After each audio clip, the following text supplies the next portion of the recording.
In the intricate dance of international diplomacy, where power dynamics often masquerades as mutual partnership, the recent remarks by US Commerce Secretary Howard Lutnick have cast a revealing light on the underlying expectations that shape US engagements with sovereign nations.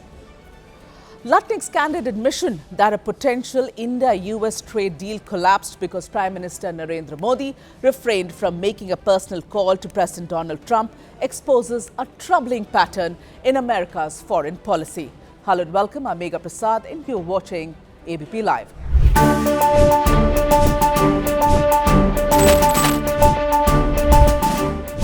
This foreign policy of America is one that prioritizes personal loyalty and hierarchical deference over equitable negotiations. From an Indian perspective, this episode is not merely a missed economic opportunity, but a testament to India's resolute commitment to its sovereignty, refusing to bend to the whims of a superpower that has historically viewed alliances through the lens of dominance rather than dialogue.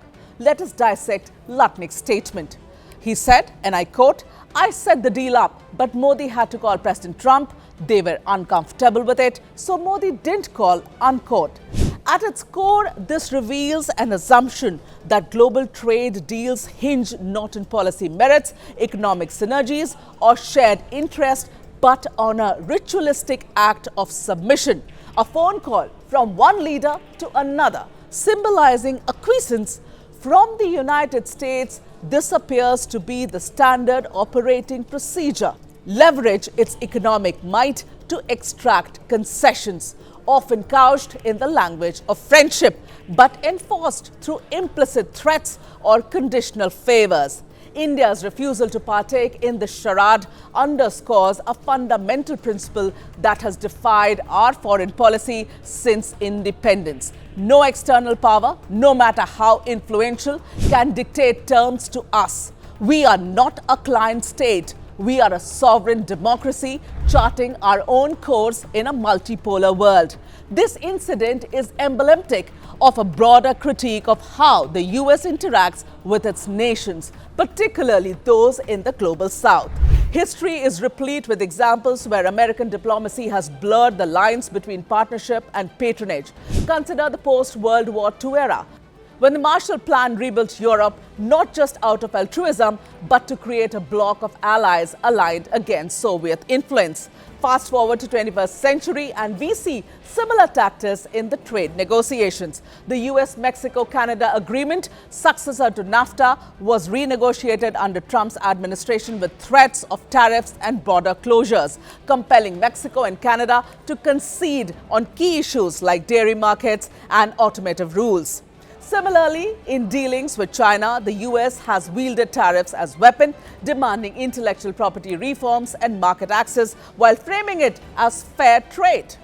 These are not isolated maneuvers. They form a platform where the US positions itself as the arbiter of global economic norms, expecting smaller or emerging economies to fall in line. From India's vantage point, such an approach is antithetical to the ethos of mutual respect that should underpin international relations. Our nation, with its ancient civilizational heritage and modern economic ascent, has consistently asserted its independence. Recall the non-aligned movement during the Cold War era, which allowed India to navigate between two superpowers, pledging loyalty to neither. This legacy endures today. Under Narendra Modi, India has pursued a policy of strategic autonomy, engaging with the Quad alliance to counterbalance China while simultaneously deepening ties with Russia through forums like BRICS and Shanghai Cooperation Organization. We buy oil from sanctioned nations when it serves our energy security, and we abstain from the UN votes when they conflict with our principles, actions that have occasionally irked Washington but affirm our right to self-determination. The refusal to make the phone call to Trump is a powerful symbol of this autonomy. It was not born out of discomfort, as Lutnick suggests, but out of a deliberate choice to avoid any perception of capitulation. Why should the Prime Minister of the world's largest democracy initiate a call that implies subordination?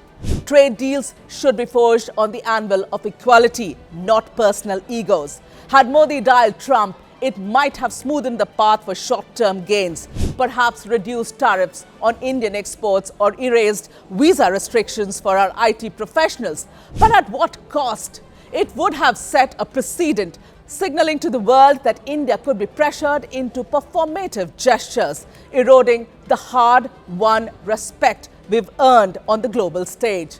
We are not averse to partnerships. We simply demand they be on our terms, free from coercive undertones.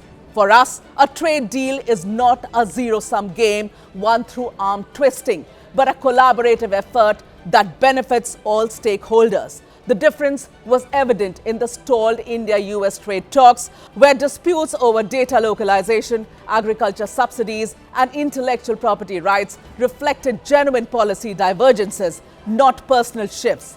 Furthermore, this episode invites reflection on the hypocrisy in the US foreign policy rhetoric. Washington frequently lectures the world on democracy and human rights, positioning itself as a beacon of freedom. Yet, when engaging with peers like India, it resorts to tactics that smack of imperial hubris. Remember the Katsa-sanctioned threat over purchase of Russian S-400 missiles, or the pressure to align fully against Russia in Ukraine, despite our historical ties and energy needs. These instances reveal with us or against us mentality that undermines the very multilateralism the US claims to champion. India, by contrast, embodies true multilateralism, engaging with all without exclusivity, as seen in our G20 presidency's focus on inclusive growth for the global south. In standing firm, PM Modi has not only preserved India's dignity, but also inspired other nations to assert their sovereignty.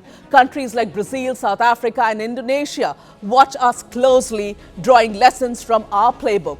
The message is clear. In a world where economic independence is weaponized, true power lies in independence. No phone call, no matter how symbolically charged, can compel a nation like India to stray from its path. As we look ahead, let this be a call for recalibrating India-US relations towards genuine equality.